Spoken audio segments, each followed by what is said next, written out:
ನಿರಂತರ ಮಳೆಯಿಂದಾಗಿ ದ್ವೀಪದಂತಾಗಿದೆ ಕೊಡಗು ಜಿಲ್ಲೆ. ಹೊರ ಜಗತ್ತಿನ ಸಂಪರ್ಕವೇ ಕಡಿತವಾಗಿದೆ. ಹಾಸನ, ಬಳ್ಳಾರಿ, ಮಂಡ್ಯದಲ್ಲೂ ಕೂಡ ಮಳೆಯೋ ಮಳೆ. ಮಡಿಕೇರಿಯ ಮದೆನಾಡು ಜೋಡುಪಾಲದಲ್ಲಿ ಗುಡ್ಡ ಕುಸಿದಿರುವಂತದ್ದು ಈಗ ನೀವು ನೋಡ್ತಾ ಇದ್ದೀರಿ. ಮಣ್ಣಿನಡಿ ಸಿಲುಕಿರುವಂತಹ ನಾಲ್ವರಿಗಾಗಿ ಈಗ ಎನ್ಡಿಆರ್ಎಫ್, ಅಗ್ನಿಶಾಮಕ ದಳ, ಅರಣ್ಯ ಇಲಾಖೆಯಿಂದ ಈಗ ತೀವ್ರವಾದಂತಹ ಹುಡುಕಾಟ ಆಗ್ತಾ ಇದೆ. ನಿನ್ನೆಷ್ಟೇ ಸಾಕಷ್ಟು ಮಂದಿಯನ್ನ ಅಲ್ಲಿ ರಕ್ಷಣೆ ಮಾಡಲಾಗಿತ್ತು. ಆದರೆ 4 ಮಂದಿ ಅಲ್ಲಿ ಮಣ್ಣಿನಡಿ ಸಿಲುಕಿದ್ದಾರೆ ಅನ್ನೋ ಒಂದು ಮಾಹಿತಿ ಸಿಗ್ತಾ ಇದೆ. ಯಾಕಂದ್ರೆ ಅವ್ರು ನಾಪತ್ತೆ ಆಗಿದ್ದಾರೆ. ಮೋಸ್ಟ್ಲಿ ಒಂದು ಮಣ್ಣಿನ ಅಡಿ ಸಿಲುಕಿದ್ದಾರೋ ಅಥವಾ ನೀರಿನಲ್ಲಿ ಕುಚ್ಕೊಂಡು ಹೋಗಿದ್ದಾರೆ, ಅದ್ರ ಬಗ್ಗೆ ಮಾಹಿತಿ ಸಿಕ್ಕಿಲ್ಲ ಅಂತ ಅಲ್ಲಿ ರಕ್ಷಣಾ ಸಿಬ್ಬಂದಿ ಅಂತ ಹೋಗಿದ್ದಾರೆ. ಅವ್ರು ಹೇಳ್ತಿರುವಂಥ ವಿಚಾರ. ಇನ್ನು ನೀವು ನೋಡ್ತಾ ಇದ್ರೆ ಯಾವ ರೀತಿಯಾಗಿ ಜೋಡುಪಾಲದಲ್ಲಿ ನಿನ್ನೆ 180 ಮಂದಿಯ ಒಂದು ರಕ್ಷಣೆ ಆದ ನಂತರ ಅದೇ ರೀತಿ ಒಂದುರ್ಗ ರಸ್ತೆ ದೇವಸ್ಥಾನದಲ್ಲೂ ಕೂಡ 30 ಜನ ಸಿಲುಕಿದ್ದಾರೆ ಅಂತ ಹೇಳಲಾಗ್ತಿದೆ. ಸದ್ಯಕ್ಕೆ ಜೋಡುಪಾಲದ ದೃಶ್ಯಗಳನ್ನು ನೋಡ್ತಾ ಇದ್ರೆ ಅಲ್ಲೊಂದಷ್ಟು ಅಂಗಡಿಗಳಿದ್ವು, ಜೊತೆಗೆ ಒಂದಷ್ಟು ಮನೆಗಳಿದ್ವು. ಯಾವುದೂ ಕೂಡ ಈಗ ಕಾಣದಂತಹ ಪರಿಸ್ಥಿತಿ ಜೋಡುಪಾಲದಲ್ಲಿ ನಿರ್ಮಾಣವಾಗಿದೆ. ಬಹುತೇಕ ಚಿಕ್ಕ ಚಿಕ್ಕ ತೊರೆಗಳೇನಿದ್ವು ಅಥವಾ ದಾರಿಗಳಿದ್ವು ಅವೆಲ್ಲವೂ ಕೂಡ ಒಂದು ಚಿಕ್ಕ ನದಿಗಳ ಹಾಗೆ ಅಲ್ಲಿ ಮಾರ್ಪಾಡಾಗಿದ್ದಾವೆ.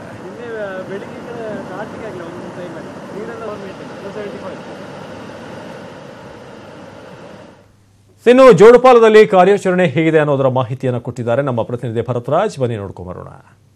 ಕೇರಳದಲ್ಲಿ ಆರ್ಭಟಿಸಿದಂತಹ ವರುಣ ಈಗ ಮಂಜಿನ ನಗರಿ ಮಡಿಕೇರಿಯಲ್ಲಿ ಕೂಡ ಆರ್ಭಟಿಸಿದ್ದಾನೆ. ಕಳೆದ ಕೆಲವು ದಿನಗಳಿಂದ ಸುರಿಯುತ್ತಿದ್ದಂತಹ ಮಳೆಯಿಂದಾಗಿ ಇಲ್ಲಿ ಈ ಪ್ರದೇಶದಲ್ಲಿ ಗುಡ್ಡ ಕುಸಿತ ಉಂಟಾಗಿ ಜನರು ಅತಂತ್ರ ಪರಿಸ್ಥಿತಿಯಲ್ಲಿ ನಿರ್ಮಾಣ ಆಗಿರುವಂತದ್ದು. ಸಾಕಷ್ಟು ಜನರು ತನ್ನ ಮನೆಗಳನ್ನು ಕಳೆದುಕೊಂಡ ಪರಿಸ್ಥಿತಿ ನಿರ್ಮಾಣ ಆಗಿದೆ. ನಾವೀಗ ಮಡಿಕೇರಿಯ ಮದೆನಾಡು ಜೋಡು ಪಳ್ಳದಲ್ಲಿದ್ದೇವೆ. ಇಲ್ಲಿ ಪರಿಸ್ಥಿತಿ ಅಂತ ನಿರ್ಮಾಣ ಆಗಿದೆ ಅಂದ್ರೆ ಇಲ್ಲಿ ಮೇಲಿನ ಗುಡ್ಡ ಕುಸಿದ ಒಂದು ನದಿಯೇ ನಿರ್ಮಾಣ ಆಗಿರುವಂತ ನಾವು ನೋಡಬಹುದು ಅಂತ ಹೇಳ್ಬೋದು. ಮತ್ತೊಂದು ಕೂಡ ಇಲ್ಲಿ ಅಗ್ನಿಶಾಮಕ ದಳ ಕೂಡ ಬರ್ತಾ ಇದನ್ನು ನಾವು ನೋಡ್ಬೋದು. ಯಾಕಂದ್ರೆ ಈ ಸ್ಥಳದಲ್ಲಿ ಮೊದಲು ಅಂಗಡಿಗಳಿತ್ತು, ಹಲವು ಮನೆಗಳು ಕೂಡ ಬೇರೆ ಇದ್ದವು. ಈ ಅಂಗಡಿಗಳ ಮೇಲೆ ಗುಡ್ಡ ಕುಸಿದ ಉಂಟಾದಂತ ಪರಿಣಾಮವಾಗಿ ಮೇಲೆ ನೀರು ಬಂದು ನೆರೆ ನೀರು ಬಂದು ಈ ಅಂಗಡಿಗೆ ಕೊಚ್ಚಿ ಹೋಗಿದೆ. ಅಲ್ಲಿ ಬಂದ ಕೆಸರು ನೀರಿನಿಂದಾಗಿ ಮನೆಗಳು ಕೂಡ ಸರ್ವನಾಶ ಆಗಿರುವಂತದ್ದು.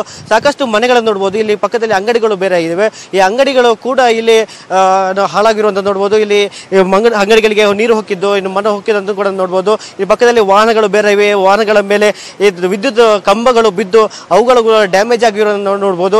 ಇಲ್ಲಿ ಪ್ರತಿಯೊಂದು ನಿಜವಾಗಿಯೂ ಹೇಳ್ಬೋದ್ರೆ ಮಾಣಿ ಮೈಸೂರು ಕನೆಕ್ಟ್ ಆಗುವಂತಹ ರೋಡ್ ಇದು, ನ್ಯಾಷನಲ್ ಹೈವೇ ಇದು.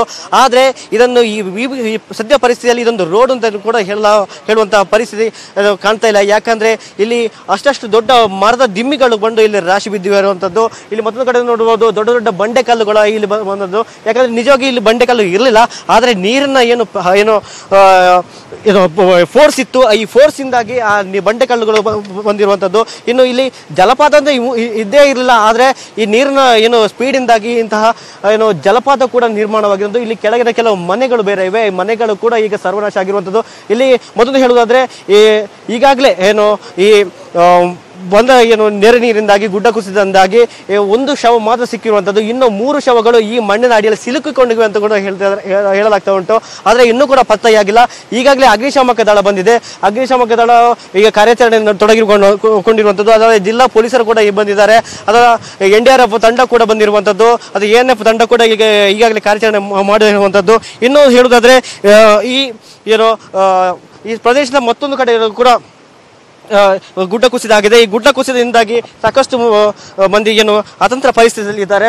ಈ ಅತಂತ್ರ ಪರಿಸ್ಥಿತಿಯಿಂದಾಗಿ ವನದುರ್ಗ ದೇವಸ್ಥಾನದ ಬಳಿ ಇನ್ನೂ ಕೂಡ 30 ಜನರು ಬಾಕಿ ಆಗಿದ್ದಾರೆ ಎಂಬ ಒಂದು ಮಾಹಿತಿ ಕೂಡ ಇದೆ. ಇದರ ಬಗ್ಗೆ ನಾನು ಸಂಪೂರ್ಣವಾಗಿ ಕೇಳುವ ಇಲ್ಲಿ ಅಗ್ನಿಶಾಮಕ ದಳದ ಅಧಿಕಾರಿ ಇದ್ದಾರೆ. ಸರ್, ಇಲ್ಲಿ ಇನ್ನೂ ಕೂಡ 30 ಜನ ಇದ್ದಾರೆ ಅಂತ ಹೇಳಲಾಗ್ತದೆ. ಪರಿಸ್ಥಿತಿ ಹೇಗುಂಟು ಸರ್? ಈಗ ಪರಿಸ್ಥಿತಿ ಭಾರಿ ಗಂಭೀರ ಇದೆ. ಅಂದ್ರೆ ಆ ಸ್ಪಾಟಿಗೆ ಹೋಗ್ಲಿಕ್ಕೆ ದಾರಿ ಇಲ್ಲ. ಅದಕ್ಕೆ ಇವಾಗ ನಮ್ದು NDRFನವರೆಲ್ಲ ಬಂದಿದ್ದಾರೆ, ಸಹಾಯ ಮಾಡ್ಲಿಕ್ಕೆ ಹೆಲ್ಪ್ ಎಲ್ಲ ಮಾಡ್ತಾ ಇದ್ದಾರೆ. ಅವ್ರ ಕೈಯಿಂದ ಆಗುವಷ್ಟು ಸಹಾಯ ಮಾಡಿದ್ದಾರೆ. ನಿನ್ನೆಲ್ಲ ಮಾಡಿದ್ದಾರೆ. ಇವತ್ತು ಬರ್ತಾರೆ. ಇವಾಗ ಸ್ವಲ್ಪ ಹೊತ್ತಲ್ಲೇ ಬರ್ತಾರೆ. ಅಂದರೆ ನಿನ್ನೆ ಒಂದು 6 ಜನ ಇದ್ದಾರೆ ಇಲ್ಲಿ ಅಂತ ಹೇಳಿದರು. ಅವರು ಇನ್ನು ಮೇಲೆ ಹೋಗಿದ್ದಾರೆ ಅಂತ ಆ ಕಡೆ. ಅವರು ಇನ್ನು ನೋಡ್ಬೇಕು, ಅವ್ರನ್ನ ಯಾವ ಕಡೆ ಶಿಫ್ಟ್ ಮಾಡ್ಬೇಕಂತ ನೋಡ್ತಾ ಇದ್ದಾರೆ. ಸರ್, ಈಗ ಎಷ್ಟು ಜನ ರೆಸ್ಕ್ಯೂ ಮಾಡಲಾಗಿದೆ? ಮತ್ತೆ ಈಗ ಸದ್ಯಕ್ಕೆ ಅವ್ರನ್ನ ರೆಸ್ಕ್ಯೂ ಮಾಡಲಿಕ್ಕೆ ಸಾಧ್ಯ ಆಗ್ತಾ ಉಂಟಾ? ಎಷ್ಟು ಕಡೆಗಳಲ್ಲಿ ಗುಡ್ಡ ಕುಸಿದಾಗಿದೆ? ಅಂದರೆ ಈ ಬೋವಿಕೆರೆಯಿಂದ ಇದರಿಂದ ಅಲ್ಲಿ ತನಕ ಕೊಯ್ನಾಡಿನ ತನಕ ಎಲ್ಲ ಫುಲ್ಲು ಇದಾಗಿದೆ, ಕುಸಿತ ಆಗಿದೆ. ಅದು ಇವಾಗ ಎಷ್ಟು ಜನ ಅಂತ ಇನ್ನೂ ಅವರ ಮನೆಯವರೆಲ್ಲ ಯಾರಾದರೂ ಹೊರಗಡೆ ಇದ್ದರೆ ಲೆಕ್ಕ ಸಿಗ್ಬೋದು. ಇನ್ನು ಅದಕ್ಕಿಂತ ಮೊದಲು ಲೆಕ್ಕ ಹೇಳಿಕೆ ಬರೋದಿಲ್ಲ ಎಷ್ಟು ಜನ ಅಂತ. ನಿನ್ನೆ ಒಂದು ಬಾಡಿ ಸಿಕ್ಕಿದೆ, ಮತ್ತು 2 ಪೇಷಂಟು ಸೀರಿಯಸ್ ಇತ್ತು. ಅವ್ರನ್ನ ಹಾಸ್ಪಿಟ್ಲಿಗೆ ಸಾಗಿಸಿದ್ದಾರೆ ನಿನ್ನೆ ಎಲ್ಲ. ಈಗಾಗಲೇ ಸಾವಿರಾರು ಜನರನ್ನು ರೆಸ್ಕ್ಯೂ ಮಾಡಲಾಗಿದೆ ಈ ಪ್ರದೇಶದಲ್ಲಿ. ಇನ್ನು ಕೆಲವು ಬಾಡಿಗಳ ಫೈಂಡ್ ಔಟ್ ಕೂಡ ಮಾಡುವ ಕಾರ್ಯಾಚರಣೆಯಲ್ಲಿ ಈಗ ಅಗ್ನಿಶಾಮಕ ದಳ ಕೂಡ ತೊಡಗಿಕೊಂಡಿರುವಂಥದ್ದು. ಬನ್ನಿ, ಈ ಬಗ್ಗೆ ನಿನ್ನೆ ಪರಿಸ್ಥಿತಿ ಹೇಗಂತ ಇಲ್ಲಿ ಸ್ಥಳೀಯರಿದ್ದಾರೆ, ಅವ್ರ ಜೊತೆ ಮಾತಾಡುವ. ಸರ್, ನಿನ್ನೆ ಪರಿಸ್ಥಿತಿ ಹೇಗಿತ್ತು? ಇಲ್ಲಿ ಮೊದಲೇ ಏನು ನದಿ ಇತ್ತ? ಆಕ್ಚುಲಿ ಹೇಗೆ? ಇಲ್ಲಿ ನದಿ ಅಂತಲೇ ಇರಲಿಲ್ಲ. ಈಗ ನದಿ ಇರುವಂಥದ್ದು ಪಕ್ಕದಲ್ಲಿ ಆ ಕಡೆಯಿಂದ ಹೋಗ್ತಾ ಇತ್ತು. ಈಗ ನಿನ್ನೆ ಇದು ಕೃತಕವಾಗಿ ಉರುಳು ಹೊಡೆಯೋದು ಅಂತ ಹೇಳ್ತೇವೆ ಈಗ ಲೋಕಲ್ ಇದರಲ್ಲಿ, ಅದು ಹೊಡೆದು ಬಿಟ್ಟು ಈಗ ನೀರು ಬಂದಿರೋದು. ಈ ನೀರಿನ ರಭಸಕ್ಕೆ ದೊಡ್ಡ ದೊಡ್ಡ ಬಂಡೆಗಳೇ ಬಂದಿದೆ, ಮರಗಳೆಲ್ಲ ಬಂದು ಕೊಚ್ಕೊಂಡು ಹೋಗುವಂಥದ್ದು. ಅದು ನೋಡಿದರೆ ನಮಗೆ ಶಾಕ್ ಆಗ್ತಾ ಇದೆ.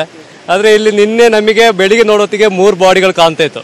ಆದರೆ ನಾವು ಆ ಟೈಮಲ್ಲಿ ನಮಗೆ ಅದನ್ನು ತೆಗಿಲಿಕ್ಕೆ ಆಗಿಲ್ಲ. ನೆಕ್ಸ್ಟ್ ಮದ್ದಿನ ಮೇಲೆ ಅದು ನಾವು 1 ಬಾಡಿ ತೆಗೆದಿದ್ದೇವೆ. NDRF ಅವರ ಜೊತೆ ಸೇರಿಕೊಂಡು ಒಂದು ಟೀಮ್ ತೆಗೆದಿದೆ. ಇನ್ನೂ 2 ಬಾಡಿಗಳು ಇಲ್ಲೇ ಮಣ್ಣು ಕೆಳಗಡೆ ಇರ್ಬೋದು ಅಂತೇಳಿ ನಮಗೆ ಡೌಟ್ ಇದೆ. ಅಲ್ಲ ನೀರಲ್ಲಿ ಕೊಚ್ಚಿ ಹೋಗಿದೆ ಅಂತ ಗೊತ್ತಾಗ್ತಾ ಇಲ್ಲ. ಮತ್ತು ಮಳೆ ಜಾಸ್ತಿ ಇದೆ. ಮೊನ್ನೆನೇ ಈಗ ನಮಗೆ ಹೆಲಿಕಾಪ್ಟರ್ನ ವ್ಯವಸ್ಥೆ ಮಾಡಿತ್ತು, ಆದರೆ ಅದು ಇಲ್ಲಿ ಲ್ಯಾಂಡ್ ಆಗಲಿಕ್ಕೆ ಆಗಿಲ್ಲ. ಅದೇ ಇದು ಸ್ಥಳೀಯರ ಮಾತು. ಯಾಕಂದ್ರೆ ಈಗಾಗಲೇ ಹೆಲಿಕಾಪ್ಟರ್ ಕೂಡ ಈ ಸ್ಥಳಕ್ಕೆ ಆಗಮಿಸಬೇಕಿತ್ತು, ಆದರೆ ಹೆಲಿಕಾಪ್ಟರ್ ಕೂಡ ಇಲ್ಲಿ ಮಂಜಿನಿಂದಾಗಿ ಆಗಮಿಸಲಿಕ್ಕೆ ಆಗಲಿಲ್ಲ. ಮತ್ತೊಂದು ಹೇಳ್ಬೋದ್ರೆ, ಈಗ ಮಣ್ಣು ಇದೆ, ಈ ಮಣ್ಣು ಕಾಲಿಟ್ಟರೆ ಕೂಡ ಇದು ಕುಸಿತ ಆಗುವಂಥದ್ದು. ಇಲ್ಲಿ ಕಾಲು ಕರೆಕ್ಟ್ ಆಗಿ ಇಡ್ಲಿಕ್ಕೆ ಆಗ್ತಿಲ್ಲ. ಇದರಿಂದಾಗಿ ಪೊಲೀಸರಿಗೆ ಆಗ್ಬೋದು, ಅಗ್ನಿಶಾಮಕ ದಳ ಆಗ್ಬೋದು, ಅಥವಾ NDRF ಆಗ್ಬೋದು, ಸಾಕಷ್ಟು ಅಡಚಣೆ ಕೂಡ ಆಗ್ತಾ ಉಂಟು. ಯಾಕಂದ್ರೆ ಇಲ್ಲಿ ಬೇರೆ ಹೋಗ್ಲಿಕ್ಕೆ ವ್ಯವಸ್ಥೆ ಕೂಡ ಇಲ್ಲ. ಅಲ್ಲಿ ಒಂದು ವ್ಯವಸ್ಥಿತವಾಗಿ ಒಂದು ಸೇತುವೆ ಮಾಡಲಾಗಿರುವಂಥದ್ದು. ಅಡಿಕೆ ಮರವನ್ನು ಬಳಸಿಕೊಂಡು ಒಂದು ಸೇತುವೆ ನಿರ್ಮಾಣ ಮಾಡಿದ್ದಾರೆ. ಅದರಿಂದಾಗಿ ಈಗ ನಿನ್ನೆ ಕೂಡ ಒಂದು ರೆಸ್ಕ್ಯೂ ಮಾಡಲಾಗಿತ್ತು. ಇವತ್ತು ಕೂಡ ಕೆಲವು ಪೊಲೀಸ್ ಅಧಿಕಾರಿಗಳು ಹಾಗೂ ಇಲ್ಲಿ ಸ್ಥಳೀಯರು ಕೂಡ ಸೇರಿಕೊಂಡು ಒಂದು ಟೀಮ್ ಮಾಡಿಕೊಂಡು ರೆಸ್ಕ್ಯೂ ಮಾಡುವ ಒಂದು ಹಂತದಲ್ಲಿದ್ದಾರೆ. ಆದರೆ ಒಟ್ಟಿನಲ್ಲಿ ಹೇಳುವುದಾದ್ರೆ, ಈಗ ಈ ಮಡಿಕೇರಿ ಸಾಕಷ್ಟು ಸಂಕಷ್ಟದಲ್ಲಿದ್ದು ಜನರು ಅತಂತ್ರ ಪರಿಸ್ಥಿತಿಯಲ್ಲಿದ್ದಾರೆ. ಇನ್ನೂ ಕೂಡ ಇಲ್ಲಿ ಎಷ್ಟು ಜನರ ರೆಸ್ಕ್ಯೂ ಆಗಬೇಕು ಅಂತ ಇನ್ನೂ ಕೂಡ ಮಾಹಿತಿ ಪೊಲೀಸರಿಗೂ ಗೊತ್ತಾಗ್ತಿಲ್ಲ, ಯಾರಿಗೂ ಅಧಿಕಾರಿಗಳಿಗೂ ಗೊತ್ತಾಗ್ತಾ ಇಲ್ಲ. ಇನ್ನೂ ಕೂಡ ಕಾರ್ಯಾಚರಣೆ ಮುಂದುವರಿತಿದ್ದು. ಈಗ ಸ್ಥಳೀಯರು ಹಾಗೂ ಎಲ್ಲರೂ ಒಂದು ತಂಡ ಮಾಡಿ ಕಾರ್ಯಾಚರಣೆಯನ್ನು ಮುಂದುವರಿಸಿಕೊಂಡಿದ್ದಾರೆ. ಕ್ಯಾಮರಾ ಪರ್ಸನ್ ನಿಖಿಲ್ ಸುವರ್ಣ ಜೊತೆ ಭರತರಾಜ್ ಕಲ್ಲಡ್ಕ, ನ್ಯೂಸ್ 18 ಕನ್ನಡ, ಮಂಗಳೂರು. ಇನ್ನು ಮಡಿಕೇರಿಯ ದೇವಸ್ತೂರು ಗ್ರಾಮದಲ್ಲಿ ಈಗ ಪ್ರವಾಹದ ಪರಿಸ್ಥಿತಿ ನಿರ್ಮಾಣವಾಗಿರೋದು. 200 ಜನರನ್ನ ಈಗ ರಕ್ಷಣೆ ಮಾಡಲಾಗಿದೆ. ಇನ್ನೂ 100 ಮಂದಿ ಸಿಲುಕಿರುವಂತಹ ಶಂಕೆ ಕೂಡ ವ್ಯಕ್ತವಾಗಿದೆ. ಇನ್ನು ಈ ಭಯಾನಕ ಘಟನೆಯನ್ನ ಅಲ್ಲಿನ ನಿವಾಸಿ ಪೊನ್ನಪ್ಪ ವಿವರಿಸಿದ್ದಾರೆ.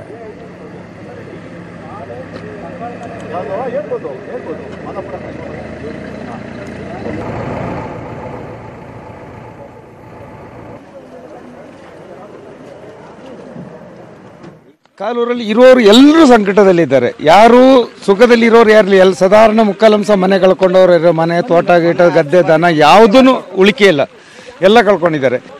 ಫಸ್ಟ್ ಕಳೆದ ಮಂಗಳವಾರ 1 ಗಂಟೆ 15 ನಿಮಿಷಕ್ಕೆ ಒಂದು ಸಣ್ಣ ಕ್ರ್ಯಾಚಸ್ ಭೂಮಿಯಲ್ಲಿ ಕಂಡಿದ್ದೆ ನಾವು. ಆ ಕ್ರ್ಯಾಚಸ್ ಕಂಡ ಕೂಡಲೇ ಪಕ್ಕದವರೆಲ್ಲ ಬಂದೆಲ್ಲ ನೋಡಿ ಆಯಿತು. ನೋಡಿ ಆಗುವಾಗ ಅದು ಕ್ರ್ಯಾಚಸ್ ದೊಡ್ಡದಾಗ್ತಾ ಬರ್ತಾಯಿತ್ತು. ದೊಡ್ಡದಾಗ್ತಾ ಇದ್ದರೆ ಮತ್ತೆ ನಮಗೆ ಮನೆ ಒಳಗೆ ಹೋಗ್ಲಿಕ್ಕೆ ಆಗಲಿಲ್ಲ. ಯಾರಿಗೂ ಧೈರ್ಯ ಇಲ್ಲ. ಅಲ್ಲಿಂದ ಶುರುವಾಗಿದ್ದು ಇಡೀ ಊರಿಗೆ ಇದು ಜರಿದು ಹೋಗ್ಲಿಕ್ಕೆ ಶುರುವಾಗಿದೆ. ಒಂದು 150-200 ಜನರನ್ನ ನಾವು ಬಚಾವ್ ಮಾಡಿದ್ದೀವಿ, ಕರ್ಕೊಂಡು ಬಂದು ಮಡಿಕೇರಿ ಅಲ್ಲಿ ಆಶ್ರಯ ಇದು ಗಂಜಿ ಕೇಂದ್ರದಲ್ಲಿ ಬಿಟ್ಟಿದ್ದೀವಿ. ಇನ್ನೊಂದು 100 ಜನರ ಹತ್ರ ಅಲ್ಲಿ ಉಳಿಕೆ ಆಗಿದೆ, ಬಾಕಿ ಇನ್ನು ಬರ್ಲಿಕ್ಕಿರೋರು ಅವ್ರು ಅಲ್ಲೇ ಸ್ವಲ್ಪ ದಿನ ಮೇಲೆ ಎಲ್ಲ ಕೂತಿದ್ದಾರೆ. ಅವ್ರನ್ನ ಇನ್ನೀಗ ಹೋಗಿ ನಾವು ಕರ್ಕೊಂಡು ಬರಬೇಕು. ಆರ್ಮಿಯವರು ಬಂದಿದ್ದಾರೆ, ಆರ್ಮಿಯವರು ಒಳ್ಳೆ ಕೆಲಸ ನಮ್ಮ ಜೊತೆಲಿ ಹೆಲ್ಪ್ ಮಾಡ್ತಾ ಇದ್ದಾರೆ, ತೊಂದರೆ ಇಲ್ಲ. ಇನ್ನು ಬಾಕಿ ಇರೋರ ಜೀವ ಆದರೂ ಉಳಿಸುವ ಅಂತೇಳಿ ನಾವು ಪೇಚಾಡ್ತಾ ಇದ್ದೀವಿ. ಈಗ ಇಲ್ಲಿರೋರು ಎಲ್ಲರೂ ನೆರೆದವರು, ಎಲ್ಲರೂ ಹೊರಗಡೆಯಿಂದ ಬಂದವರು, ಎಲ್ಲರೂ ಕಳ್ಕೊಂಡವರು ಇದ್ದಾರೆ, ಹೊರಗಡೆಯಿಂದ ಬಂದು ನಮಗೆ ಸಹಾಯಕ್ಕೆ ಬಂದವರು ಇದ್ದಾರೆ, ಸಹಾಯ ಮಾಡಲಿಕ್ಕೆ. ಅವ್ರನ್ನ ಬಾಕಿ ಉಳಿದವರ ಜೀವ ಬಚಾವ್ ಮಾಡಲಿಕ್ಕಾಗಿ ಅವ್ರನ್ನ ನಾವೀಗ ಬಂದು ಸ್ನೇಹಿತರೆಲ್ಲರೂ. ಇನ್ನು ದೇವಸ್ತೂರು ನಿವಾಸಿಗಳ ಜೊತೆ ನಮ್ಮ ಪ್ರತಿನಿಧಿ ನಂದೀಶ್ ಚಿಟ್ಚಾಟನ ಮಾಡಿದ್ದಾರೆ. ಬನ್ನಿ ಕೇಳ್ಕೊಂಬರೋಣ. ಮಡಿಕೇರಿ ಸುತ್ತಮುತ್ತ ಗುಡ್ಡ ಕುಸಿತದಿಂದ ಯಾವ ರೀತಿ ಹಾನಿಯಾಗಿದೆ ಮತ್ತು ಅವ್ರು ಯಾವ ರೀತಿ ಭೀತಿಯನ್ನು ಎದುರಿಸ್ತು ಅನ್ನೋದನ್ನ ನಮ್ಮೊಂದಿಗೆ ಹಂಚ್ಕೊಳ್ಳೋದಕ್ಕೆ ನಮ್ಮ ಜೊತೆಗೆ ದೇವಸ್ತೂರು ಗ್ರಾಮದ ನಿವಾಸಿಯವರು ನಮ್ಮ ಜೊತೆ ಇದ್ದಾರೆ. ಅವ್ರನ್ನ ಕೇಳೋಣ ಯಾವ ರೀತಿ ಆಯಿತು, ಅವ್ರ ಅನುಭವ ಏನು ಅಂತ. ಸರ್, ನಿಮ್ಗೆ ಹೇಳಿ, ಯಾವ ರೀತಿ ಅನುಭವ ಆಯಿತು ನಿಮಗೆ ಈ ಗುಡ್ಡ ಕುಸಿತದಿಂದ ಅಂತ? ಸರ್, ನಾವು ರಾತ್ರಿ ಒಂದು 2 ಗಂಟೆ ರಾತ್ರಿ ಸಣ್ಣ ಪುಟ್ಟ ಮಳೆಗಳಿದ್ದಾಗ ನಾವು ಹೊಳೆಗಳು ಬರ್ತಾ ಇದೆ, ದನಕರುಗಳು ಇದೆ ಅಂತ ರಾತ್ರಿ ಎಚ್ಚರವಾಗಿ ನೋಡ್ತಾ ಇದ್ದು. ಹಾಗೆ 2 ಗಂಟೆ ರಾತ್ರಿ ಎದ್ದು ನಾನು ಹೋಗಿ ಹೊಳೆ ಹತ್ರ ಹೋಗ್ಬಿಟ್ಟು ನೋಡಿ ಬರ್ತಾ ಇದ್ದೀನಿ. ಒಂದು ಸಣ್ಣದ ಗುಡುಗುಡು ಅಂತ ಹೇಳುವಂಥ ಒಂದು ಸೌಂಡ್ ಬಂತು. ಆ ಸೌಂಡ್ ಬಂದಾಗ ನಾವು ಹೋಗ್ಬಿಟ್ಟು ಜಸ್ಟ್ ಈಗ ನೋಡ್ತಾ ಇದ್ವಿ. ಮನೆ ಎದುರುಗಡೆಯಿಂದ ರಾತ್ರಿ 2 ಗಂಟೆ ಒಂದು ಮರಗಳು ಮುಡ್ಕೊಂಡು ಬರ್ತಾ ಇರುವಂತ ದೃಶ್ಯಗಳು ಕಾಣ್ತಾ ಇತ್ತು. ಬೆಟ್ಟನೇ ಬರ್ತಾ ಕಮ್ಮಿ ಅಂತ ಹೇಳಿದ್ರೆ ಒಂದು 5 ಎಕರೆ 10 ಎಕರೆ ಅಷ್ಟು ಜಾಗಗಳು, ಬೆಟ್ಟಗಳೇ ಕುಸ್ಕೊಂಡು ಬರುವಂತ ಜಾಗಗಳಿತ್ತು. ನಾವೇನು ಮಾಡೋದು ಅಂತ ಹೇಳಿದ್ರೆ, ಇನ್ನು ನಾವು ಜೀವ ಉಳಿಸ್ಕೊಳ್ವಂತ ಇದ್ರಿಂದ ರಾತ್ರಿ ಉಟ್ಟ ಬಟ್ಟೆಯಲ್ಲಿ ಸಹ ಮಕ್ಕಳು ಮರಿಗಳನ್ನ ಕತ್ಕೊಂಡು ರಾತ್ರಿ ಬೆಟ್ಟ ಹತ್ತಿ ಈ ಕಡೆ ನಮ್ಮ ಮನೆಯದು ಸಹ ಬೆಟ್ಟ ಜಾಗಗಳೇ, ಅದನ್ನು ಸಹ ಎತ್ಕೊಂಡು ರಾತ್ರಿ ಬಂದು ಹಾಗೆ ಕಾಲ ಕಳೆದು ಪುನಃ ನಾವು ಏನು ಮಾಡೋದು, ಪುನಃ ಬಂದು ನಾವು ಮಡಿಕೇರಿಗೆ ಬೆಳಗಿನ ಜಾವ ತನಕ ಛತ್ರಿ ಹಿಡ್ಕೊಂಡು ಮಳೆಯಲ್ಲೇ ನಂದ್ಕೊಂಡು ಕೂತ್ಕೊಂಡು ಹಾಗೆ ನಿಂತ್ಕೊಂಡು ನಿಂತಿದ್ದು. ಹಾಗೆಯೇ ಭಾಗಶಃ ಇನ್ನು ನಮ್ಮ ವ್ಯವಸ್ಥೆಗಳು ನಮ್ಮ ಮಡಿಕೇರಿ ಕಾಂಟ್ಯಾಕ್ಟ್ ಮಾಡ್ಬೇಕಂತಂದ್ರೆ ನೆಟ್ವರ್ಕ್ ಸಹ ಇರಲಿಲ್ಲ. ಫೋನ್ ಸಂಪೂರ್ಣವಾಗಿ ಆಸ್ತಿ ಮನೆ ಮಠ ಎಲ್ಲ ಕಳ್ಕೊಂಡಿದ್ದೀರಿ. ಇವತ್ತು ಏನೇನು ಆಗಿದೆ ಅಲ್ಲೆಲ್ಲ ಸುತ್ತಮುತ್ತ ಏನೇನು ಯಾವ್ಯಾವ ರೀತಿ ಆಗಿದೆ, ಯಾವ ರೀತಿ ಆಸ್ತಿ ಪಾಸ್ತಿ ಹಾನಿ ಆಗಿದೆ ಅಂತ ಸರ್? ಅಲ್ಲಿ ಯಾವುದೇ ರೀತಿಯಲ್ಲಿ ಆಸ್ತಿ ಪಾಸ್ತಿಗಳಿಲ್ಲ ಸರ್. ಯಾಕೆಂದ್ರೆ ಪ್ರತಿಯೊಂದು ಜಾಗಗಳು ಬೆಟ್ಟಗಳು ಕುಸಿದು ಬಂದು ಅಲ್ಲಿ ಒಂದು ಹೊಳೆ ಇದೆ, ಆ ಹೊಳೆ ಭಾಗದಲ್ಲಿ ಬಂದು ಎಲ್ಲವೂ ನಿಂತಿದೆ. ಆಸ್ತಿ ಪಾಸ್ತಿಗಳು ಮನೆ ಇದೆ ಅಂತ ಕೆಲವು ಜನಗಳು ಹೇಳ್ತಾರೆ ಹೊರತು ಅಲ್ಲಿ ಇನ್ನೂ ಸಹ ಪ್ರತ್ಯಕ್ಷದರ್ಶಿಗಳು ಯಾರೂ ಇಲ್ಲ. ಎಲ್ಲೋ ಕಟ್ಟಾಗಿ ನಿಂತಿದೆ, ಮನೆಗಳು ಒಡೆದು ಡ್ಯಾಮೇಜ್ ಆಗಿ ನಿಂತಿದೆ. ಯಾಕೆಂತ ಹೇಳಿದ್ರೆ ಯಾರು ಪ್ರತ್ಯಕ್ಷ ಯಾರೂ ಇಲ್ಲ ಅಲ್ಲಿ. ಯಾಕೆಂದ್ರೆ ಎಲ್ಲವನ್ನ ಶಿಫ್ಟ್ ಮಾಡಿದ್ದೀವಿ. ಈಗ ಜೀವ ಒಂದು ರಕ್ಷಣೆ ಮಾಡ್ಕೊಳ್ಳುವಂಥ ಪರಿಸ್ಥಿತಿ ಆಗಿದೆ. ನೆನ್ನೆ ಸಹ ಮಕ್ಕಂದೂರಲ್ಲಿ ಹೋಗಿ ದೇವಸ್ಥೂರು ಗ್ರಾಮದ ಕೆಲವೊಂದು ಗರ್ಭಿಣಿ ಹೆಂಗಸರು, ಅವರು ವಯಸ್ಸಾದವರು ಎಲ್ಲರೂ ಇದ್ದಾರೆ. ಹಾಗೆ ನಾವೇನು ಎಲ್ಲ ಅತಂತ್ರ ಸ್ಥಿತಿಗಳಿದ್ದೀವಿ. ಅಲ್ಲಿರೋ ಜನಗಳಾದ್ರೂ ಉಳ್ಕೊಳ್ಳಿ, ಒಂದು ಜೀವ ಆದ್ರೂ ಉಳ್ಕೊಳ್ಳಿ ಅಂತ ಹೇಳುವಂಥ ಪರಿಸ್ಥಿತಿ. ನಾವುಗಳು ಹೋಗಿ ಅವರುಗಳನ್ನೆಲ್ಲ ಕರ್ಕೊಂಡು ಬಂದು ಅವರ ಜೀವ ಒಂದು ರಕ್ಷಣೆ, ಒಂದು 45-50 ಜನನ ನಾವು ದೇವಸ್ಥೂರು ಭಾಗದಿಂದ ಮಕ್ಕಂದೂರು ಭಾಗಕ್ಕೆ ಹೋಗಿ ಆ ಬೆಟ್ಟ ಕುಸಿತಿದ್ರು ಸಹ ಆ ರಕ್ಷಣೆಯಲ್ಲಿ ನಮ್ಮ RSS ಸಂಘದವರು ಸಹ ಬಂದು, ವಿರಸ್ಪೇಟೆ, ಪೊನ್ನಮೆಂಟೆ, ಅಲ್ಲಿಂದ ಎಲ್ಲರೂ ಮಡಿಕೇರಿಯಿಂದ ಭಗವತಿ ನಗರದವರು ಎಲ್ಲರೂ ಲೋಕಲ್ ಆಗಿ ಎಲ್ಲರೂ ಸಪೋರ್ಟ್ ಮಾಡಿ ಬಂದು ಇದಾಗಿ ಇದು ಮಾಡಿದ್ರು ಸರ್. ಈಗ ನೀವು ನೋಡಿದಂತೆ ಅಲ್ಲಿ ಸುತ್ತಮುತ್ತ ಪರಿಸ್ಥಿತಿ ಯಾವ ರೀತಿ ಇದೆ ಈಗ ಸದ್ಯದ ಪರಿಸ್ಥಿತಿ? ಸದ್ಯದ ಪರಿಸ್ಥಿತಿಯಲ್ಲಿ ಈಗ ಎಲ್ಲ ಬೆಟ್ಟ ಗುಡ್ಡಗಳು ಕುಸಿತ ಇದೆ ಅಂತ ಹೇಳ್ತಾ ಇದ್ದಾರೆ ಸರ್. ಒಂದು ಗ್ರಾಮ ಏನಾಗಿತ್ತು, ಒಂದು ಗ್ರಾಮ ಅಂತೇಳಿ, ಒಂದು ಊರು ಅಂತೇಳಿ ಏನು ನಾವು ಮೊದಲು ಗುರುಸ್ತಿತ್ತು, ಆ ಗ್ರಾಮಗಳು ಸರ್ವನಾಶವಾಗಿ ಅಲ್ಲಿ ಯಾವುದೇ ರೀತಿಯ ಕುರುಹುಗಳಿಲ್ಲ ಅಂತ ಹೇಳುವಂಥ ಪರಿಸ್ಥಿತಿಗೆ ತಲುಪಿದೆ ಸರ್. ಇದು ಸಂತ್ರಸ್ತರೊಬ್ಬರ ಮಾತು. ಇಡೀ ಆಸ್ತಿ ಪಾಸ್ತಿ ಏನು ಕಾಲೂರು ಸುತ್ತಮುತ್ತ 3 ಗ್ರಾಮಗಳಿವೆ, ಆ 3 ಗ್ರಾಮಗಳಲ್ಲಿ ಇರ್ತಕ್ಕಂಥ ಎಲ್ಲಾ ಆಸ್ತಿ ಪಾಸ್ತಿಗಳು ಸಹ ನಷ್ಟ ಆಗಿದೆ. ಮುಂದೆ ಅವರು ಯಾವ ರೀತಿ ಜೀವನ ಮಾಡಬೇಕು ಅನ್ನೋದ್ರ ಬಗ್ಗೆ ಜಿಲ್ಲಾಡಳಿತ ಸೂಕ್ತ ಕ್ರಮ ಕೈಗೊಳ್ಳಬೇಕು ಅನ್ನೋದು ಇಲ್ಲಿನ ನಿವಾಸಿಗಳ ಆಗ್ರಹ ಆಗಿದೆ. ಕ್ಯಾಮ್ರಾ ಪರ್ಸನ್ ಮಧು ಜೊತೆ SM Nandish, news citizen Kannada, Madikeri. ಇದೀಗ ಕೊಡಗಿನತ್ತ ಹೊರಟಿರುವಂತಹ CM ಕುಮಾರಸ್ವಾಮಿ ಅವರು ಬೆಂಗಳೂರಿನಿಂದ ಕೊಡಗಿನತ್ತ ಈಗ ಹೊರಟಿದ್ದಾರೆ. ಮಳೆ ಹಾನಿ ಸಂಬಂಧ ವೈಮಾನಿಕ ಸಮೀಕ್ಷೆಯನ್ನು ನಡೆಸೋದಕ್ಕಾಗಿ ಈಗ CM ಕುಮಾರಸ್ವಾಮಿ ಅವರು ಹೊರಟಿರೋದು. ಕೊಡಗಿನತ್ತ CM ಅವರ ಪ್ರಯಾಣ ಆರಂಭವಾಗಿದೆ. ಬೆಂಗಳೂರಿನಿಂದ ಕೊಡಗಿನತ್ತ ಹೋಗ್ತಿರೋದು. ಈಗ ಸಾಕಷ್ಟು ಅನಾಹುತಗಳಾಗಿರೋದ್ರಿಂದ ಅದರೊಂದು ವೈಮಾನಿಕ ಸಮೀಕ್ಷೆಯನ್ನು ಮಾಡೋದಕ್ಕೆ ಮಳೆ ಹಾನಿ ಸಂಬಂಧ ಸಭೆಯ ಬಳಿಕ ಈಗ CM ಅವರು ಕೊಡಗಿನತ್ತ ಹೊರಟಿದ್ದಾರೆ. ಶ್ರೀ ಕುಮಾರಸ್ವಾಮಿ ಅವರು ಕೊಡಗಿನ ಪ್ರವಾಹ ಒಂದು ಪರಿಸ್ಥಿತಿ ಏನಿದೆ ಅದರ ಬಗ್ಗೆ ಸಂಜೆ ವೈಮಾನಿಕ ಸಮೀಕ್ಷೆ ಆಗುತ್ತೆ ಬೆಂಗಳೂರಿನಿಂದ. ಇದೀಗ HD ಕುಮಾರಸ್ವಾಮಿ ಅವರು ಕೊಡಗಿನತ್ತ ಹೊರಟಿದ್ದಾರೆ.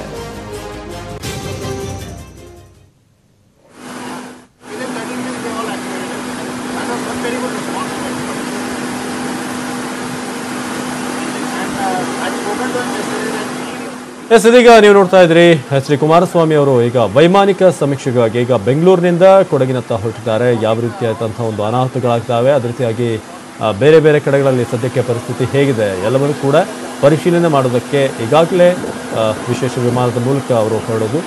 ಈಗಾಗಲೇ ವಿಮಾನದಲ್ಲಿ ಆಸೀನರಾಗಿದ್ದಾರೆ. ಕೊಡಗಿನತ್ತ CM ಹೊರಟು ಈಗಾಗಲೇ ಒಂದು ಉನ್ನತ ಮಟ್ಟದ ಒಂದು ಸಭೆ ಇತ್ತು. ಅದರಲ್ಲಿ ಒಂದಷ್ಟು ಚರ್ಚೆಗಳನ್ನು ಮಾಡಿದ ನಂತರ ಅಲ್ಲಿ ಯಾವ ರೀತಿಯಾದಂಥ ಕಾರ್ಯಾಚರಣೆ ಆಗಬೇಕು, ಜೊತೆಗೆ ಕೇಂದ್ರದ ಸಹಾಯದ ಒಂದು ನಿರೀಕ್ಷೆ ಕೂಡ ಇದೆ. ಹಾಗಾಗಿ ಈ ವಿಚಾರಕ್ಕೆ ಸಂಬಂಧಪಟ್ಟ ಹಾಗೆ ಈಗ ಕೊಡಗಿನತ್ತ ಮುಖ್ಯಮಂತ್ರಿಗಳು ಹೋಗ್ತಿದ್ದಾರೆ. ಸಂಜೆ ವೈಮಾನಿಕ ಸಮೀಕ್ಷೆ ಇರುತ್ತೆ. ಅವರ ಜೊತೆಗೆ ಇನ್ನಷ್ಟು ಜನ ಅಲ್ಲಿ ಅದಕ್ಕೆ ಸಂಬಂಧಪಟ್ಟಂಥ ಅಧಿಕಾರಿಗಳಿರ್ಬೋದು, ಪ್ರಕೃತಿ ವಿಕೋಪಕ್ಕೆ ಯಾವ ರೀತಿಯಾದಂಥ ಕಾರ್ಯಾಚರಣೆಗಳಾಗಬೇಕು, ಅಲ್ಲಿ ಸದ್ಯಕ್ಕೆ ಯಾವ ರೀತಿಯಾಗಿ ಕಾರ್ಯಾಚರಣೆಗಳು ಆಗಿದೆ ಇದುವರೆಗೆ ಎಲ್ಲದರ ಬಗ್ಗೆ ಒಂದು ಪರಿಶೀಲನೆ ನಡೆಸೋದಕ್ಕೆ ಖುದ್ದು HD ಕುಮಾರಸ್ವಾಮಿ ಅವರು ಈಗ ಹೊರಟಿದ್ದಾರೆ. ಮಳೆ ಹಾನಿ ಸಂಬಂಧ ಬೆಳಗ್ಗೆ 11:30 ಒಂದು ಮೀಟಿಂಗ್ ಕೂಡ ಇತ್ತು. ಅದರಲ್ಲಿ ಸಾಕಷ್ಟು ಅಧಿಕಾರಿಗಳು ಕೂಡ ಭಾಗವಹಿಸಿದ್ರು.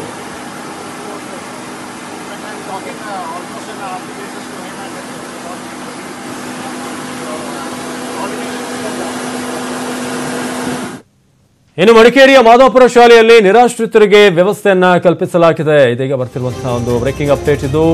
150ಕ್ಕೂ ಹೆಚ್ಚು ಜನರಿಗೆ ಮಾದಾಪುರ ಶಾಲೆಯಲ್ಲಿ ನಿರಾಶ್ರಿತರಿಗೆ ವ್ಯವಸ್ಥೆಯನ್ನ ಮಾಡಲಾಗಿದೆ. ಸಾಕಷ್ಟು ಗಂಜಿ ಕೇಂದ್ರಗಳು ಕೂಡ ಓಪನ್ ಆಗಿದ್ದಾವೆ. ಅದರ ಜೊತೆಗೆ ಈಗ ಮಾದಾಪುರ ಶಾಲೆಯಲ್ಲಿ 150ಕ್ಕೂ ಹೆಚ್ಚು ಜನರಿಗೆ ಆಶ್ರಯವನ್ನ ಕೊಡಲಾಗಿದೆ. ಸಂಬಂಧಿಕರ ಮನೆಗೆ ಕೆಲವು ನಿರಾಶ್ರಿತರು ಅಲ್ಲಿ ಹೋಗ್ತಾ ಇದ್ದಾರೆ. ಅದೇ ರೀತಿಯಾಗಿ ತಮ್ಮ ತಮ್ಮ ಮನೆಗಳಿಗೆ ಬೀಗ ಹಾಕಿ ಅಲ್ಲಿಂದ ಸುರಕ್ಷಿತ ಸ್ಥಳಕ್ಕೆ ಹೋಗ್ತಿರೋದು 20ಕ್ಕೂ ಹೆಚ್ಚು ಜನ. ಈಗ ಇನ್ನೂ ಕೂಡ ಆ ಒಂದು ಪ್ರದೇಶದಲ್ಲಿ ಮುಕ್ಕೋಡ್ಲುವಿನಲ್ಲಿ 20 ಮಂದಿ ಸಿಲುಕಿದ್ದಾರೆ ಅಂತ ಹೇಳಲಾಗ್ತಿದೆ. ಜೊತೆಗೆ ರಕ್ಷಣಾ ಕಾರ್ಯಾಚರಣೆ ಸದ್ಯಕ್ಕೆ ಭರದಿಂದ ಸಾಗ್ತಾ ಇದೆ ಕ್ಷಿಪ್ರಗತಿಯಲ್ಲಿ. ಮಡಿಕೇರಿಯ ಮಾದಾಪುರ ಶಾಲೆಯಲ್ಲಿ ಈಗ ನಿರಾಶ್ರಿತರಿಗೆ ವ್ಯವಸ್ಥೆಯನ್ನು ಕಲ್ಪಿಸಲಾಗಿದೆ. ಜೊತೆಗೆ ಈಗ ನೀವು ಮಾದಾಪುರದಲ್ಲಿ ಗಮನಿಸ್ತಾ ಇದ್ರೆ ಈ ರೀತಿಯಾಗಿ ಸಾಕಷ್ಟು ಜನ ನಿರಾಶ್ರಿತರು ಅಲ್ಲಿ ಆಹಾರದ ಒಂದು ಸಾಲಲ್ಲಿ ನಿಂತಿದ್ದಾರೆ. ಬಹಳಷ್ಟು ಜನ ತಮ್ಮ ತಮ್ಮ ಮನೆಗಳನ್ನು ಬಿಟ್ಟು ಈಗ ಮಾದಾಪುರದ ಒಂದು ನಿರಾಶ್ರಿತ ತಾಣಕ್ಕೆ ಬಂದಿದ್ದಾರೆ. ಜೊತೆಗೆ ಸಾಕಷ್ಟು ಕಡೆಯಿಂದ ಈಗ ಸಹಾಯ ಕೂಡ ಹರಿದು ಬರ್ತಾ ಇದೆ. ಮಾದಾಪುರದಲ್ಲಿ ಈಗ ಸದ್ಯಕ್ಕೆ ಸುತ್ತಮುತ್ತಲಿನ 150ಕ್ಕೂ ಹೆಚ್ಚು ಮಂದಿ ಅಲ್ಲಿ ಆಶ್ರಯವನ್ನು ಶಾಲೆಯಲ್ಲಿ ಈಗ ಶಾಲೆಯ ಆವರಣವನ್ನು ವರಾಂಡವನ್ನು ನೋಡ್ತಾ ಇದ್ರೆ ಅಲ್ಲಿ ಎಲ್ರಿಗೂ ಕೂಡ ಊಟದ ವ್ಯವಸ್ಥೆ, ನೀರಿನ ವ್ಯವಸ್ಥೆಯನ್ನು ಕೂಡ ಮಾಡಲಾಗಿದೆ. ಜೊತೆಗೆ ಬೇಕಾದಂತಹ ಒಂದು ಬಟ್ಟೆಗಳಿರ್ಬೋದು, ಹೊದಿಕೆ, ಎಲ್ಲದರ ಅವಶ್ಯಕತೆಯನ್ನು ಏನೇನು ಅವಶ್ಯಕತೆ ಇದೆ ಅದನ್ನು ಪೂರೈಸಲಾಗ್ತಾ ಇದೆ. ಜೊತೆಗೆ ಇನ್ನೊಂದು ಕಡೆ ಸಾಕಷ್ಟು ಬಾಲಕಿಯರು, ಅದೇ ರೀತಿಯಾಗಿ ಬೇರೆ ಬೇರೆ ವಯೋಮಾನದವರು ಎಲ್ಲರನ್ನೂ ಕೂಡ ಒಂದು ನದಿ ಪಾತ್ರದ ಒಂದು ಸಣ್ಣ ಸಣ್ಣ ತೊರೆಗಳಿಂದವು ಎಲ್ಲವೂ ಕೂಡ ದೊಡ್ಡ ಮಟ್ಟದ ಒಂದು ನದಿಗಳ ರೀತಿಯಾಗಿ ಭಾಸವಾಗ್ತಾ ಇದೆ. ಈಗ ಅಷ್ಟರ ಮಟ್ಟಿಗೆ ನೀರಿದೆ. ಅಲ್ಲಿಂದ ಅವರನ್ನ ಈಗ ಸುರಕ್ಷಿತ ಸ್ಥಳಕ್ಕೆ ಸ್ಥಳಾಂತರ ಮಾಡುವಂಥ ಕೆಲಸಗಳಾಗ್ತಿದೆ. ಇನ್ನೊಂದು ಕಡೆ ಮಾದಾಪುರ ಮಡಿಕೇರಿಯಲ್ಲಿ ಆ ಒಂದು ಶಾಲೆ ಆವರಣ ಇದೆ. ಅದರಲ್ಲಿ 150ಕ್ಕೂ ಹೆಚ್ಚು ಮಂದಿ ಇದೀಗ ಆಶ್ರಯವನ್ನು ಪಡೆದಿದ್ದಾರೆ. ಅವರಿಗೆ ಊಟದ ವ್ಯವಸ್ಥೆ ಎಲ್ಲವನ್ನು ಕೂಡ ಈಗ ನೋಡಿಕೊಳ್ಳಲಾಗ್ತಾ ಇದೆ. ನಾವು ಹೆಚ್ಚು ಕಮ್ಮಿ ಒಂದು 200 ಜನ. ನಾವು ನಿನ್ನೆ ಒಂದು ಅರ್ಧ ಗಂಟೆ ಬಂದು ಒಂದು 30 ಜನ ಬಾಕಿ ಆಗಿದ್ದು. ಇವತ್ತು ಅಲ್ಲಿಂದ ಪುನಃ ಮನೆಗೆ ಹೋಗೋಕ್ಕಾಗೋದಿಲ್ಲ ಅಲ್ಲ, ಹಾಗೆ ಹಿಂದೆ ಬಂದು ಪುನಃ ಅಷ್ಟೊತ್ತಿಗೆ ಅಲ್ಲಿಂದ ಒಂದು 4 ಕಿಲೋಮೀಟರ್ ನಡ್ಕೊಂಡು ಬಂದೆವು, ಹೊಳೆ ದಾಟಿ ಮಾಡಿ. ಅಷ್ಟೊತ್ತಿಗೆ ಈಚೆ ಕಡೆಯಿಂದ ಸ್ವಯಂ ಸೇವಕರು ಮತ್ತು ನಮ್ಮ ಆರ್ಮಿಯವರು ನೆಂಟರೆಲ್ಲ ಬಂದರು. ಪರಿಸ್ಥಿತಿ ನಾವು ಸದ್ಯಕ್ಕೆ ಬಾಗಿಲು ಹಾಕಿ ಬಂದಿದ್ದೇವೆ ಅಷ್ಟೇ. ಯಾಕೆಂದ್ರೆ ಸುತ್ತಮುತ್ತ ಎಲ್ಲ ಕುಸಿದಿದೆ. ಮತ್ತೆ ಇನ್ನು ನೋಡ್ಬೇಕು, ಇನ್ನೊಂದು 2 ದಿವಸ ಮಳೆ ಕಮ್ಮಿ ಆದ ಮೇಲೆ ಅಲ್ಲಿ ಮನೆಗಳಿಂದ ಕುಸಿತಿದೆ ಅಲ್ಲ, ಸುಮಾರು ಕುಸಿತಿದೆ. ಒಂದೊಂದು ಮನೆ ಹೇಳಿದ್ರೆ 70 ಲಕ್ಷದ ಮೇಲೆ ಇರ್ಬೋದು ಅವರ ಸೊತ್ತು, ಅದೆಲ್ಲ ಹೋಗಿದೆ. ಏನಿಲ್ಲ, ಒಂದು ಮನೆ ತೀರ ಹೊಳೆಲ್ಲ ಹೋಗಿದೆ. ಅವರ ಕಾರು, ಮೋಟ್ರು, UPS ಯಾವುದಿಲ್ಲ ಅವ್ರದ್ದು, ಎಲ್ಲ ಹೋಗಿದೆ. ಮೇಲೆ ಅದು ನೀರು ತೋಡು ಬರ್ತದಲ್ಲ, ತೋಡು ಬರಲ್ಲಿ ಅದು ಜೊತೆಲಿ ಬಂದು ಗದ್ದಲಿದ್ದ ಮನೆ ಇಲ್ಲ, ಎಲ್ಲ ಹೋಗಿದೆ, ಸುಮಾರು ಹೋಗಿದೆ. ನಾವು ಸೇಫ್ ಅಂದರೆ ಇನ್ನು ಇದ್ರೆ ನೋಡುವ ಅಂತ ಹೇಳ್ಬಿಟ್ಟು ಹಾಗೆ ಹತ್ಕೊಂಡು ಬಂದು ಇದ್ರ ಹೆಂಡತಿ ಮಕ್ಕಳನ್ನ ನಮ್ಮ ಮನೆಯವ್ರನ್ನ ಕರ್ಕೊಂಡು ಬಂದು ಮಿಲಿಟರಿ ಅವ್ರು ಸಿಕ್ಕಿದ್ರು. ನಾವು ಅರ್ಧ ಬರತ್ತಿಗೆ ಅವರು ನಮ್ಮ ಹುಡ್ಕೊಂಡು ಬರ್ತಿದ್ರು, ಸೇವ್ ಮಾಡಕ್ಕೆ ಬಂದಿದ್ದಾರೆ.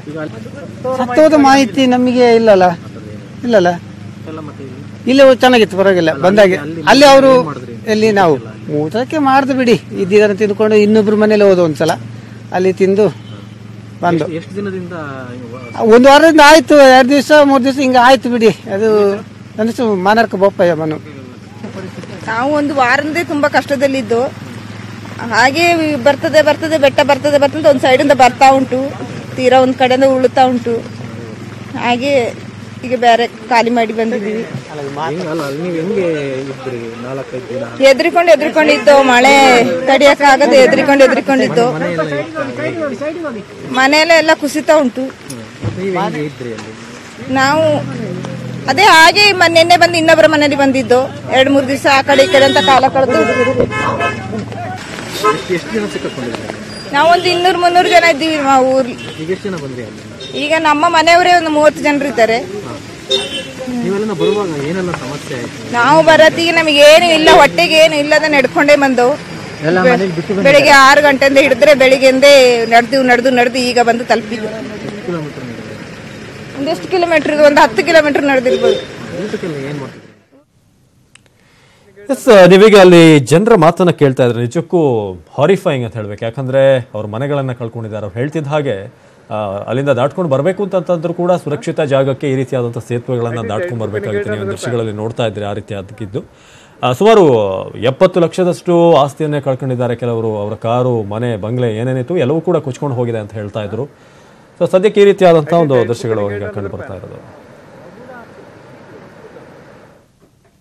ಇನ್ನು ಕೊಡಗು ಜಿಲ್ಲೆಯ ವಿವಿಧ ಭಾಗದಲ್ಲಿ ಗುಡ್ಡ ಕುಸಿತ ಆಗ್ತಾ ಇದೆ. ಸದ್ಯಕ್ಕೆ ಜಿಲ್ಲೆಯ 100 ಕುಟುಂಬಗಳು ಈಗ ಬೀದಿ ಪಾಲಾಕಿರೋದು ನಿಜಕ್ಕೂ ಬಹಳ ನೋವಿನ ಸಂಗತಿ. ಇದು ನಿರಾಶ್ರಿತರು ಗಂಜಿ ಕೇಂದ್ರಕ್ಕೆ ರವಾನೆ ಆಗ್ತಿದ್ದಾರೆ. ಆದರೂ ಕೂಡ ಅವರು 16 ಕಿಲೋಮೀಟರ್ ನಡಿಬೇಕಾಗಿದೆ. 100 ಕುಟುಂಬದವರು ಈಗ ರಸ್ತೆಯ ಮೂಲಕ ತಮ್ಮ ಪಾದದ ಮೂಲಕವೇ ನಡ್ಕೊಂಡು ಹೋಗುವಂತಹ ಒಂದು ಪರಿಸ್ಥಿತಿ. ಹೆಬ್ಬಟ್ಟಗೇರಿ, ಕಾಲೂರು, ಮಕ್ಕಂದೂರು, ನಿಂಡುವಟ್ಟಿನಲ್ಲಿ ಈ ರೀತಿಯಾಗಿ ನಿರಾಶ್ರಿತರಾಗಿದ್ದಾರೆ. 400ಕ್ಕೂ ಹೆಚ್ಚು ಜನ. ಒಂದು ರೀತಿಯಾಗಿ ದುಸ್ತರವಾದಂತಹ ಪರಿಸ್ಥಿತಿ. ಸಾಮಾನ್ಯವಾಗಿ ಸಿನಿಮಾಗಳಲ್ಲಿ ನೋಡಿರ್ತೀವಿ ನಾವು, ಈ ರೀತಿ ಆಗಿರುತ್ತೆ ಸುನಾಮಿ ಆದಾಗ ಅಂತಹ ಒಂದು ಪರಿಸ್ಥಿತಿಗಳು. ಆದರೆ ನಿಜಕ್ಕೂ ಈಗ ಕೊಡಗಿನ ಸ್ಥಿತಿ, 400ಕ್ಕೂ ಹೆಚ್ಚು ಮಂದಿ ಈಗ ನಿರಾಶ್ರಿತರಾಗಿದ್ದಾರೆ. ಕೊಡಗು ಜಿಲ್ಲೆಯ ವಿವಿಧ ಭಾಗಗಳಲ್ಲಿ ಗುಡ್ಡ ಕುಸಿತ ಆಗ್ತಾ ಇದೆ. ಜೊತೆಗೆ ಒಂದಷ್ಟು ಸಂಖ್ಯೆಯಲ್ಲಿ ಮೈತ್ರಿ ಹಾಲ್ ಮಡಿಕೇರಿಯ ದೃಶ್ಯಗಳನ್ನು ಈಗ ನೋಡ್ತಾ ಇದ್ದಾರೆ. ಅಲ್ಲೂ ಕೂಡ ನಿರಾಶ್ರಿತರಿಗೆ ಒಂದು ವ್ಯವಸ್ಥೆಯನ್ನು ಕಲ್ಪಿಸಲಾಗಿದೆ.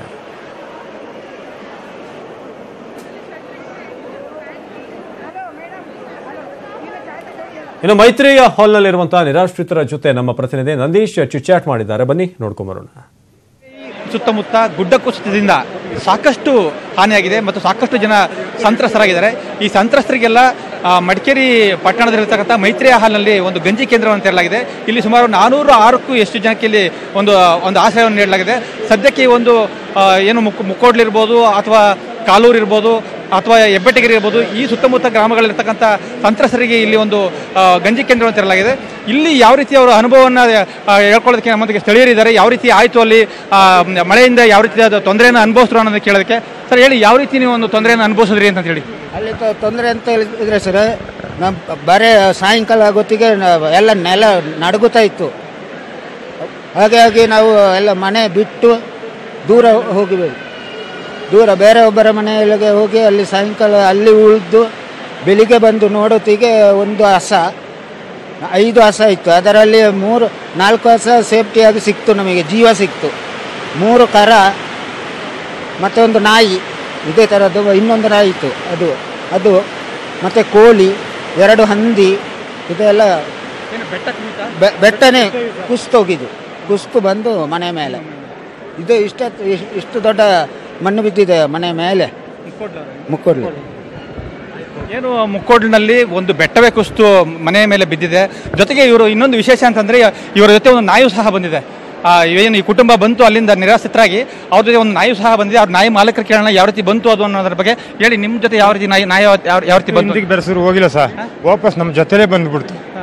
ಎಷ್ಟು ಬೆರೆಸಿದ್ರು ಹೋಗ್ಲಿಲ್ಲ ಹಿಂದಕ್ಕೆ. ಸುಮಾರು ನಮಗೆ ದುಃಖ ತಡೆಯೋಕ್ಕಾಗಿಲ್ಲ, ಇನ್ನೇನು ಮಾಡಲಿ ಅಂತೇಳಿ ಕರ್ಕೊಂಡೇ ಬಂದ ಜೊತೆಲಿ. ಇನ್ಯಾದ್ರ ಮುಂದೆ ನಾನು ಏನು ಹೇಳೋಕ್ಕಾಗ್ತಿಲ್ಲ. ಭಾಳ ಕಷ್ಟಪಟ್ಬಿಟ್ಟು ನಾವು ಬರಾಗ.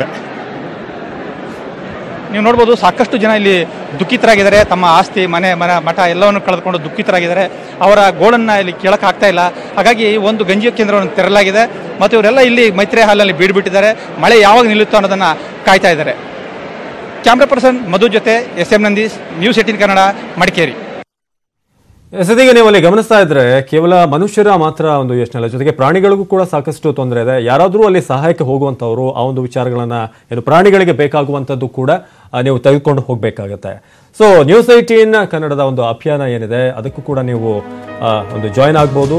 ಕೊಡಗು ನೆರೆ ಸಂತ್ರಸ್ತರಿಗೆ ಸಹಾಯ ಹಸ್ತವನ್ನ ಚಾಚಿ ಈಗ ಮುಖ್ಯಮಂತ್ರಿ ಪ್ರಕೃತಿ ವಿಕೋಪ ಪರಿಹಾರ ನಿಧಿ ಏನಿದೆ ಅದಕ್ಕೂ ಕೂಡ ನಿಮ್ಮ ಒಂದು ಚೆಕ್ ಅನ್ನ ಕಳಿಸಬಹುದು. ನಿಮ್ಮ ಚೆಕ್ಗಳನ್ನ ನಾವು ಸರ್ಕಾರಕ್ಕೆ ತಲುಪಿಸ್ತೀವಿ. ಅದೇ ರೀತಿಯಾಗಿ ನಮ್ಮ ನಂಬರ್ ಏನಿದೆ ಅದನ್ನು ಕೂಡ ನೋಟ್ ಡೌನ್ ಮಾಡಬಹುದು. ವಿಳಾಸ ಕೂಡ ಮೆನ್ಷನ್ ಆಗಿದೆ.